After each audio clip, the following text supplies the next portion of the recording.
Salut chers enseignants francophones et francophiles. Nous rendons grâce à Dieu pour toutes les revues de l'école du dimanche qu'on a eues. La leçon 1, la leçon 2, la leçon 3. Aujourd'hui, par la grâce de Dieu, nous enseignerons la leçon 4, 5 et 6 par la grâce de Dieu.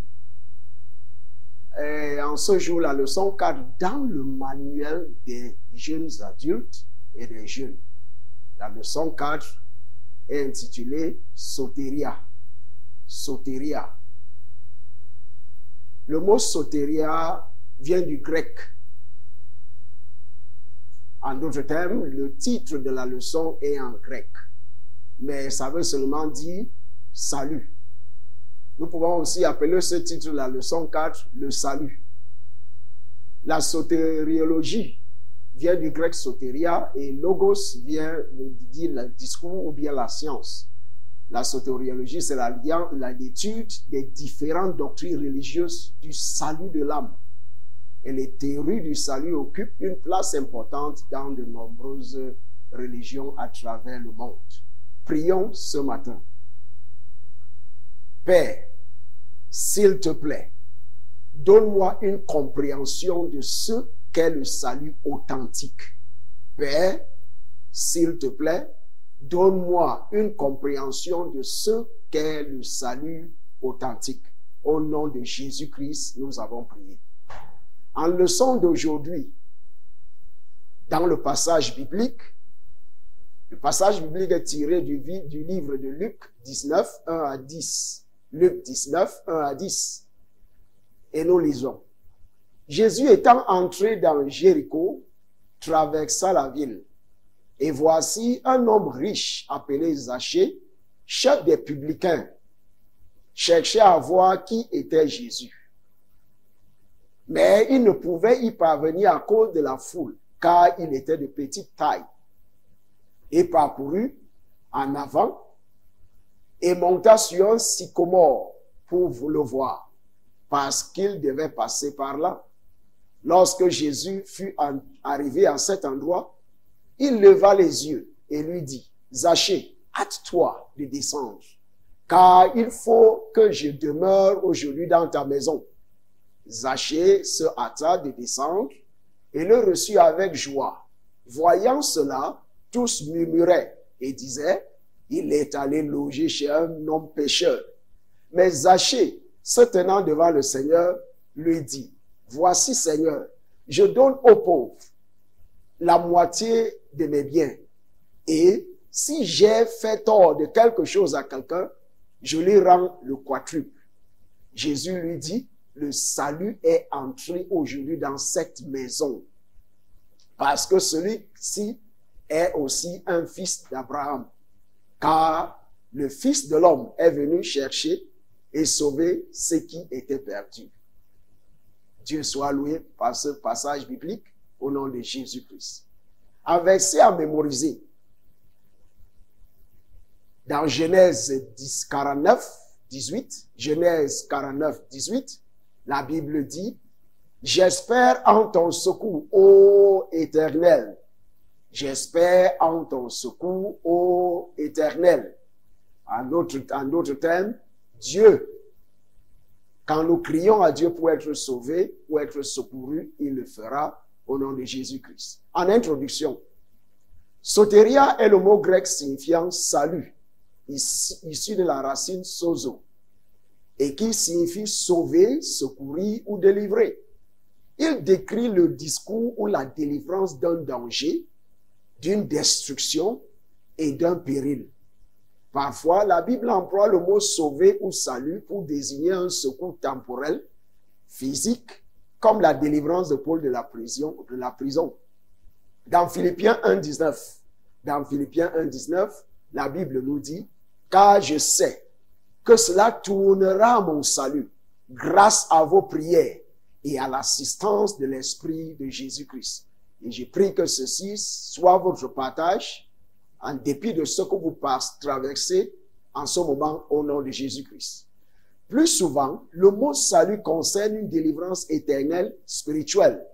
Dans le livre d'Actes 16, 30 à 31, Actes 16, 30 à 31, la Bible dit, il les fit sortir et dit, Seigneur, que faut-il que je fasse pour être sauvé? Paul et Silas répondirent, crois au Seigneur Jésus et tu seras sauvé, toi et ta famille. Et ils lui annonçaient la parole du Seigneur ainsi qu'à tous ceux qui étaient dans sa maison. C'est l'histoire de la délivrance, de la libération du frère Paul de la prison en compagnie de Silas. Jésus a associé le fait d'être sauvé à l'entrée dans le royaume de Dieu. Dans Matthieu 19, 24 à 25, la Bible nous dit, je vous le dis encore, il est plus facile à un chameau de passer par le trou d'une aiguille qu'à un riche d'entrer dans le royaume de Dieu. Les disciples ayant entendu cela furent très étonnés et dirent, qui peut donc être sauvé? Je sais qu'il y a beaucoup de controverses à propos du verset 24, mais il n'y a aucune controverse. Le temps ne nous permettra pas d'expliquer ce passage, mais j'aimerais vous dire que l'aiguille dont la Bible parle ici n'est pas l'aiguille l'œil de l'aiguille que vous utilisez pour coudre vos habits. C'est une petite fenêtre dans l'enclos des brebis.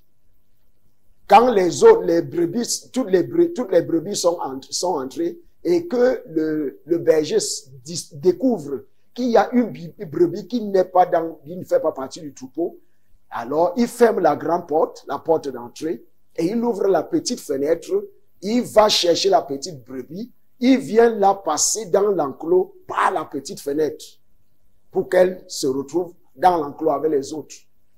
Il ne doit pas ouvrir la grande porte, puisque s'il ouvre la grande porte, tous les autres brebis qui sont déjà dans l'enclos sortiront.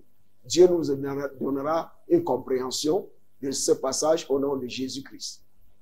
D'autres concepts inhérents au salut comprennent la restauration en état de sécurité, de solidité, de santé et de bien-être, ainsi que la préservation du danger et de destruction. En objectif de cette leçon, nous voulons comprendre la notion du salut.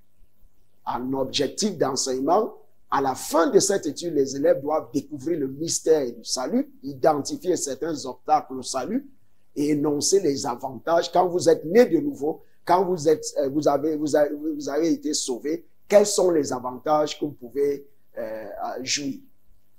En revue du passage biblique, Luc 19, 1 à 10, l'enseignant des jeunes adultes ou bien des jeunes aura à étudier ce passage et à fixer les idées qui se trouvent à la fin du verset biblique mentionné. Merci. Et allons dans les grandes lignes. Par la grâce de Dieu, la leçon est divisée en deux grandes lignes. C'est-à-dire,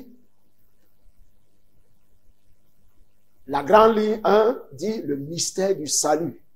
En méthode d'enseignement, c'est la méthode d'enseignement magistral, mais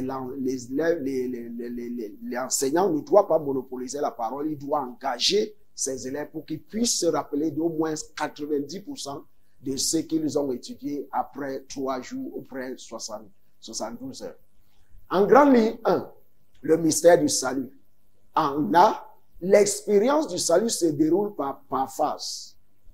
Ces phases interviennent à différents moments de la vie d'un croyant. 1.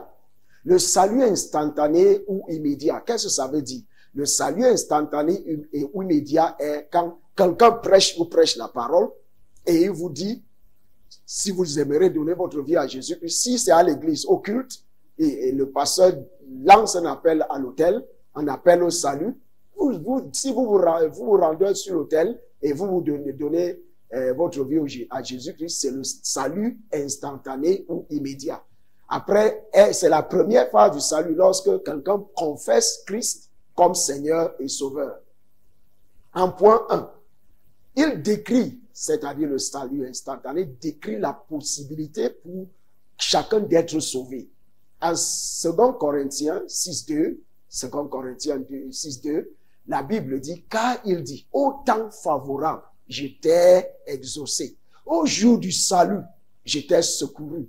Voici maintenant le temps favorable. Voici maintenant le jour du salut. Même à l'instant où je parle, même en ce moment que je parle, c'est le moment du salut. Si vous n'êtes pas encore né de nouveau, prenez la meilleure décision que vous pouvez prendre dans le monde. La décision de remettre votre vie entre les mains de Jésus-Christ en tant que votre Sauveur et votre Seigneur. Que Dieu vous aide de prendre cette décision au nom de Jésus-Christ. En point 2, c'est ce à quoi chacun a été appelé. C'est ce à quoi chacun a été appelé. Nous avons été appelés au salut. Dans Tite 2, 11 à 12, Tite 2, 11 à 12, la Bible dit, car la grâce de Dieu, source de salut pour tous les hommes, a été manifestée. Elle nous enseigne à renoncer à l'impiété et aux convoitises mondaines et à vivre dans le siècle présent selon la sagesse, la justice et la piété. En point 3, un prix a été payé pour cela par le sang de Jésus. Jésus a payé par son sang pour notre salut.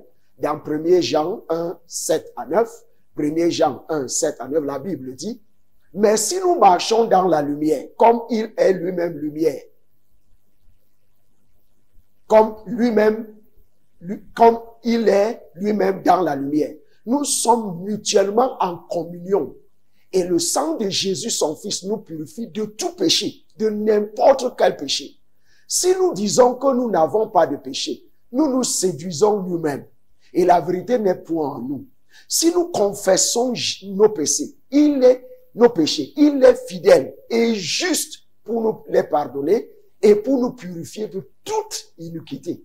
Que Jésus-Christ nous donne la compréhension de ce passage au nom de Jésus-Christ. Toi qui te blâmes, qui te condamnes, que tu as tué quelqu'un, que tu as commis un meurtre, que tu as fait ceci, cela, et que Jésus-Christ ne peut pas te pardonner, ce passage est pour toi.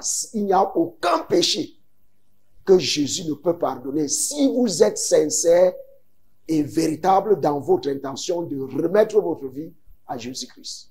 Et le salut vient de la part de la grâce. Éphésiens 2.8, le salut vient par la grâce. Car c'est par la grâce que vous êtes sauvés, par le moyen de la foi. Et cela ne vient pas de vous, c'est le don de Dieu. Le don du salut est le don de Jésus-Christ. Et c'est à nous de recevoir ce don. Quand il y a un don, quand quelqu'un vous donne quelque chose, vous devez en retour recevoir cela pour que cet objet ou cette chose devienne la vôtre.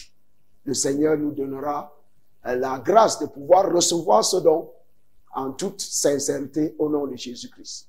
Le foi vient par la foi dans le Fils de Dieu, par la foi. Dans Actes 4, 10 à 12, dans Actes 4, 10 à 12, la Bible dit, sachez-le tous, et que tout le peuple d'Israël le sache, c'est par le nom de Jésus-Christ de Nazareth que vous avez crucifié, que vous avez crucifié, et que Dieu a ressuscité des morts.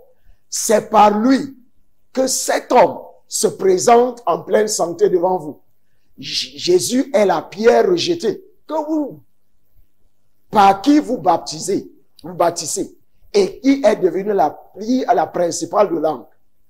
Il n'y a de salut en aucun autre, car il n'y a sous le ciel aucun autre nom qui a été donné parmi les hommes par lequel nous devions être sauvés. Personne ne peut être sauvé parce qu'il s'appelle Paul, parce qu'il s'appelle Jean, parce qu'il s'appelle Marie, parce qu'il s'appelle Suzanne, parce qu'il s'appelle Joseph. Non. Ce n'est pas parce que vous avez un nom chrétien que vous êtes né de nouveau, que vous êtes sauvé. Il faut prendre cette responsabilité d'accepter le don du salut qu'est Jésus-Christ dans votre cœur comme votre sauveur personnel et Seigneur. Dieu vous donnera la grâce de prendre cette décision au nom de Jésus-Christ. En point 4, l'expérience du salut instantané ou immédiat est la condition préalable à l'autre phase du salut. Dans Jean 13, Jean 3, 16 à 17, Jean 3, 16 à 17, la Bible dit, car Dieu a tant aimé le monde qu'il a donné son Fils unique. Quand Dieu nous donne le Fils unique, nous devons recevoir ce Fils unique dans notre vie comme notre Sauveur et Seigneur personnel. Car Dieu a tant aimé le monde qu'il a donné son Fils unique, afin que quiconque croit en lui ne périsse point, mais qu'il ait la vie éternelle. Dieu, en effet, en verset 17, n'a pas envoyé son Fils dans le monde pour qu'il juge le monde, mais pour que le monde soit sauvé par lui. Donc, ceux qui vont prêcher la parole de Dieu et qui commencent à condamner ceux qui ne sont pas encore nés de nouveau, ne le font pas en toute sincérité, puisque la Bible nous dit, Dieu n'est pas venu dans le monde, nous ne sommes pas envoyés dans le monde en tant que chrétiens pour aller condamner le monde, mais pour aller prêcher le plein évangile, qui croit au salut, à la délivrance, à la guérison, aux miracles, aux signes et prodiges. Que Dieu nous bénisse au nom de Jésus-Christ. En 2, le salut ultime est la phase finale du salut. Le salut ultime est la phase finale du salut. En point 1, c'est-à-dire la phase finale du salut, exige que les croyants jouent un rôle. Exige que les croyants jouent un rôle. Dans Philippiens 2.12, la Bible nous dit, ainsi bien-aimés, comme vous avez toujours obéi, travaillez à votre salut avec crainte et tremblement. Ne dites pas que parce que vous avez donné votre vie à Jésus-Christ, c'est fin, c'est la fin. Non, il faut continuer à travailler à votre salut avec crainte et tremblement. Non seulement comme en ma présence, non seulement en présence du pasteur, en présence de votre père, mais bien plus encore maintenant quand il est absent, quand votre père est absent, quand le pasteur est absent, même quand toutes ces personnes sont absentes. Rappelez-vous que Dieu n'est jamais absent. Que Dieu nous bénisse au nom de Jésus-Christ. La phase finale exige que les croyants jouent un rôle. En 2, en vivant pour Dieu et en évitant les distractions. Il y a trop de distractions dans le monde à l'heure actuelle. Dans Hébreux 12, 1 à 2, à 2, la Bible nous dit, nous donc aussi, puisque nous sommes environnés d'une si grande nuée de témoins. Qui sont les témoins? L'apôtre Paul, l'apôtre Pierre, l'apôtre Jean, l'apôtre Marc, Jean, Matthieu, Luc. Ce sont des apôtres, ce sont les témoins. Mais aussi les chrétiens autour de nous et les infidèles autour de nous sont aussi des témoins. Rejetons tout fardeau. Rejetons tout fardeau. Et le péché qui nous enveloppe si facilement. Et courons avec persévérance dans la carrière qui nous est ouverte. Ayant les regards sur Jésus. Soyez fixés sur Jésus. Que vos regards soient fixés sur Jésus. Le chef, c'est Jésus qui est le chef et le consommateur de la foi. C'est Jésus qui est le chef de votre salut. C'est lui qui a facilité votre salut de la foi. Qui, en vue de la joie qui lui a été réservée, a souffert la croix, méprisé l'ignominie et s'est assis à la droite du Père, du trône de Dieu.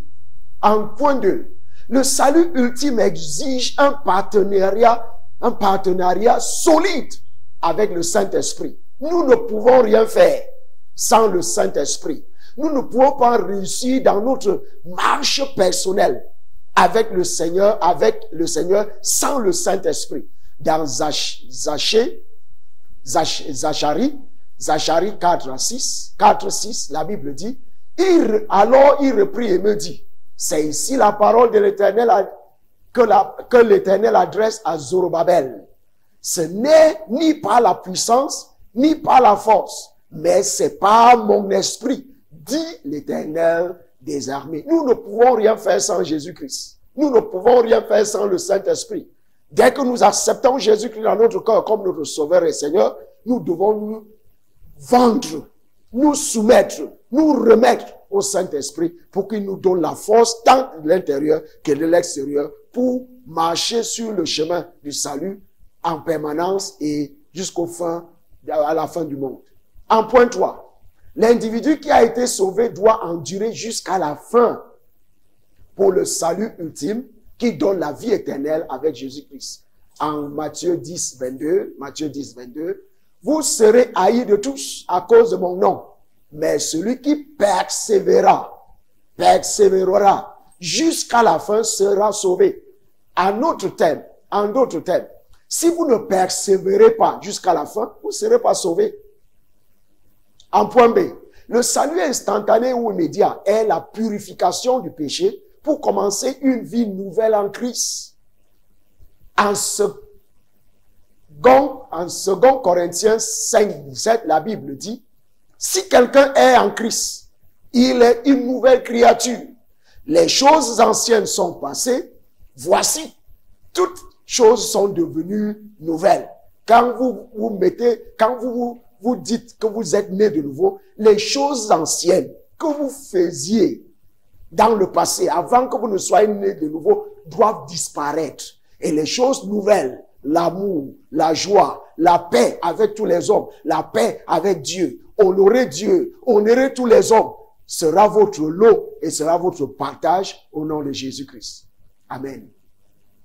Tandis que le salut ultime est l'assemblée des saints comme membres à vie du royaume des cieux. Dans Matthieu 5, 20, car je vous le dis, si votre justice ne surpasse celle des scribes et des pharisiens, vous n'entrerez point dans le royaume des cieux. Dans le royaume des cieux. En activité de classe 1, les élèves doivent discuter de ce que les croyants doivent faire pour être sauvés. L'enseignant à ce niveau doit laisser la parole aux élèves pour qu'ils puissent exprimer leurs idées et leurs opinions et revenir sur les étapes qu'on a vues ci-dessus. En grande lutte 2, obstacles et avantages du salut. Obstacles et avantages du salut. En point A, Satan a aveuglé et endurci le cœur de certaines personnes à la lumière de l'évangile de Jésus-Christ. En 2 Corinthiens 4,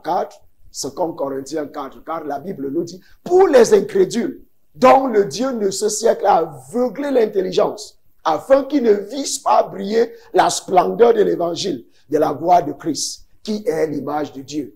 Je prie pour vous qui me regardez en ce moment, si le Satan a aveuglé et endurci votre cœur, et vous a empêché d'accepter Jésus-Christ dans votre cœur comme votre Seigneur personnel et Sauveur personnel, que Satan, que cet esprit soit brisé et détruit par le feu de Jésus-Christ au nom de Jésus-Christ. Plusieurs choses peuvent également empêcher un homme de recevoir le salut offert par Dieu en Jésus-Christ. Il s'agit notamment, 1. De la peur de la persécution. Certains dans nos familles ont peur d'être persécutés. Vous n'avez pas besoin de ça. Second Timothée 3, 12 parle, car les hommes seront égoïstes, amis de l'argent, fanfarons, hautains, blasphémateurs, rebelles à leurs parents, ingrats et irréligieux. Certains ont peur de donner leur vie à Jésus à cause du confort et de la richesse, à cause du confort dont ils jouissent maintenant et de la richesse. Qui vous dit que le confort et la richesse sont permanents? La Bible nous dit, dans le livre de Proverbes, que les richesses, le confort ou bien les richesses peuvent développer des ailes et s'enfuir et s'envoler.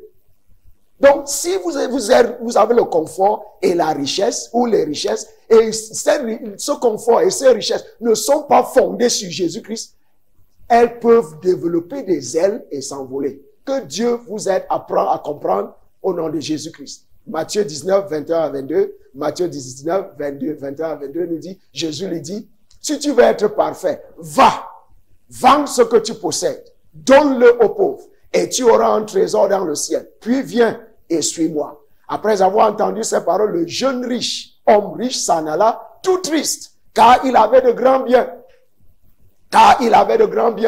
Il y a aussi 1 Timothée 6, 9 à 10 qui nous dit, 1 Timothée 6, 9 à 10 qui nous dit, mais ceux qui veulent s'enrichir tombe dans la tentation, dans le piège, et dans beaucoup de désirs insensés et pernicieux, qui plongent les hommes dans la ruine et la perdition. Car l'amour de l'argent n'est pas mauvais, c'est l'amour de l'argent qui est mauvais, est une racine de tous les maux, et quelques-uns étant possédés, se sont égarés loin de la foi, et se sont jetés eux-mêmes dans bien des tourments. Si l'argent était mauvais, comment pourrait-on parler de Lazare ou bien d'Abraham? Abraham était riche sur terre et il est allé au ciel. Je prie pour vous que Dieu vous rendra riche sur terre et vous permettra de retenir votre salut jusqu'au ciel et vous enrichir au ciel au nom de Jésus-Christ. En point 3. À cause de grandes réalisations intellectuelles, ceux qui sont des docteurs, qui ont le doctorat, qui ont le professorat, tous les autres, ils ne veulent pas s'identifier à Christ. Ah, qui vous dit ça? Il y a le frère Paul étant avocat, il était tout dans la Bible, mais il s'est identifié à Jésus-Christ. Donc, certains gens ne se sont pas soumis à Jésus à cause des grandes réalisations intellectuelles et humaines. 1 Timothée 6, 20 à 21 nous parle de cela, par la grâce de Dieu. En point 4, certains ont une fausse sécurité. Certains ont une fausse sécurité. À cause d'une fausse sécurité, à cause des biens, à cause d'une grande maison avec la sécurité, avec les policiers, avec les gardes du corps et tout cela, ils pensent qu'ils sont en sécurité. Qui vous dit, sans Jésus-Christ, vous n'êtes pas en sécurité. Sans Jésus-Christ, vous n'êtes pas en sécurité. Dans Ésaïe 31:1, la Bible nous parle que malheur à ceux qui descendent en Égypte pour avoir du secours, qui s'appuient sur des chevaux et se fient à la multitude des chars et à la force des cavaliers, mais qui ne regardent pas vers le Seigneur d'Israël et ne recherchent pas l'Éternel. C'est un malheur. Certains ne donnent pas leur vie à Jésus-Christ à cause de l'autosatisfaction. À cause de Romains 10, 1 à 3 le parle. Romains 10, 1 à 3 le dit. À cause de la mondanité. Point 4. À cause de la mondanité. Jean 4, 4 nous dit, adultère que vous êtes, ne savez-vous pas que l'amour du monde est intimité contre Dieu? Est intimité contre Dieu? Celui donc qui veut être ami du monde se rend ennemi de Dieu. Vous ne pouvez pas aimer le monde et aimer Dieu en même temps. Point 7. À cause de l'aventure et des désirs lascifs, certains ne l'ont pas encore donné leur vie à Jésus-Christ. 1er Roi 11, 3 à 4. 1er Roi 11, 3 à 4. Ecclésiaste 2, 9 à 11. Ecclésiaste 2, 9 à 11 dit, je devins grand, plus grand que tous ceux qui étaient avant moi dans Jérusalem. Et même ma sagesse demeura avec moi. Tout ce que mes yeux avaient désiré, c'est Salomon qui est en train de témoigner ici. Je ne les en ai point privés. Je n'ai refusé à mon cœur aucune joie, car mon cœur prenait plaisir à tout mon travail. Et c'est la part qui m'en est revenue. Puis, j'ai considéré tous les ouvrages que mes mains avaient faits et la peine que j'avais prise à les exécuter. Et voici, tout est vanité et poursuite du vent.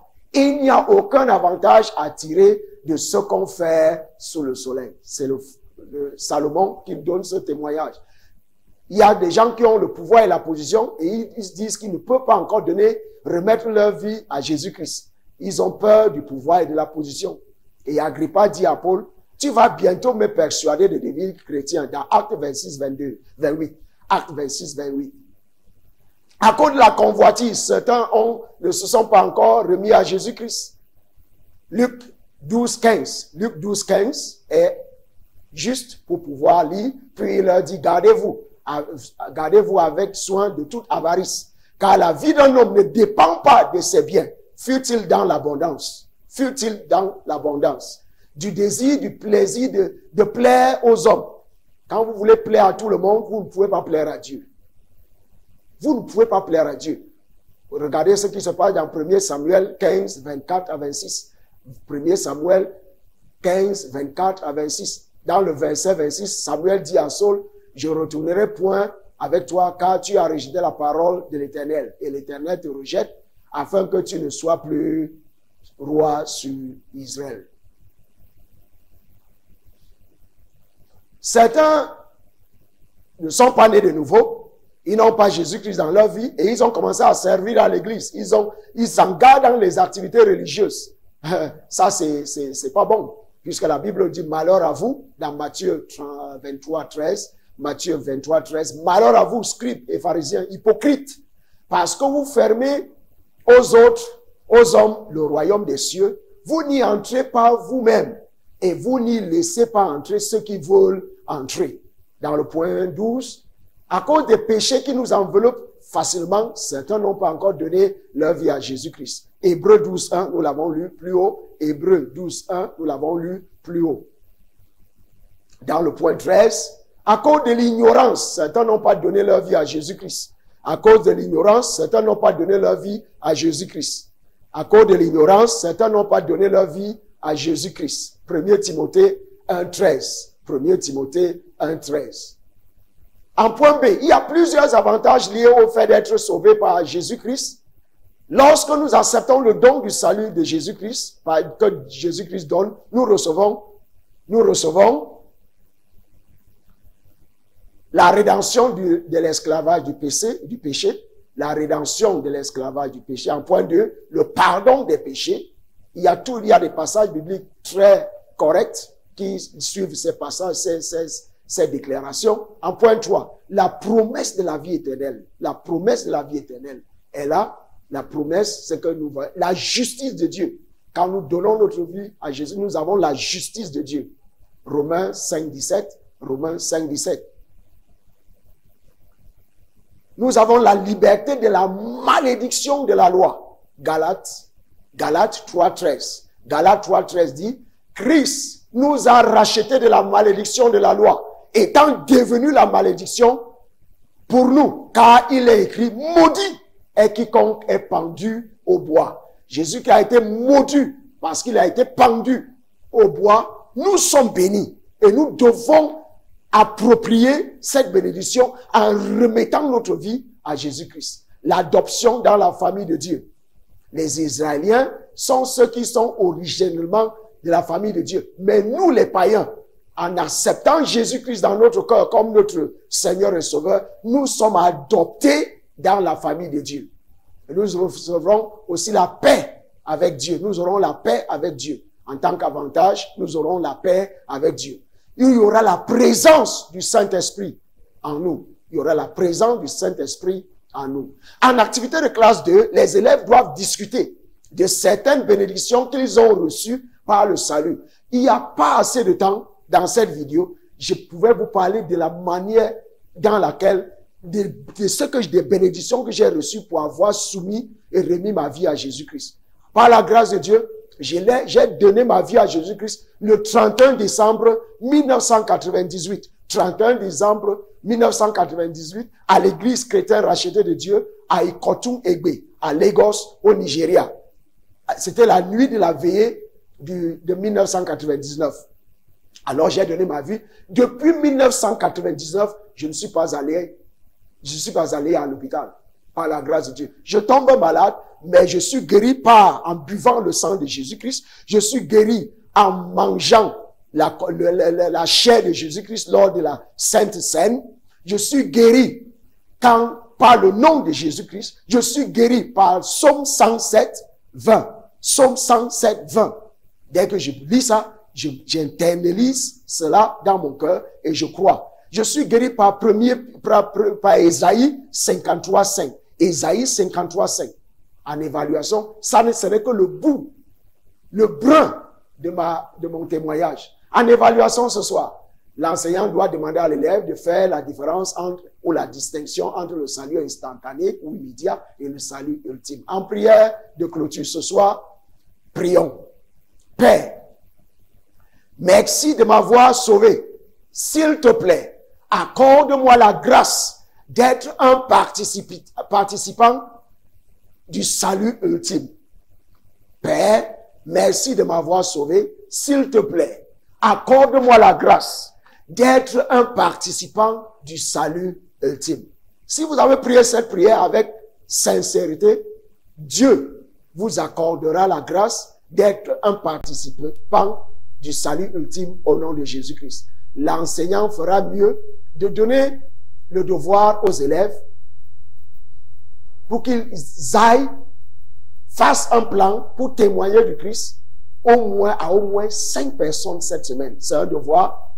Prenez-les en groupe et allez, en groupe de 2-2, allez témoigner du Christ et au moins à 5 personnes cette semaine. Dans cet enseignement, dans cette révision, j'ai témoigné de Jésus-Christ à vue et je prie que vous preniez la décision pour Jésus-Christ et que votre vie ne soit plus la même au nom de Jésus-Christ. Que Dieu vous bénisse. Amen. We are redeemed.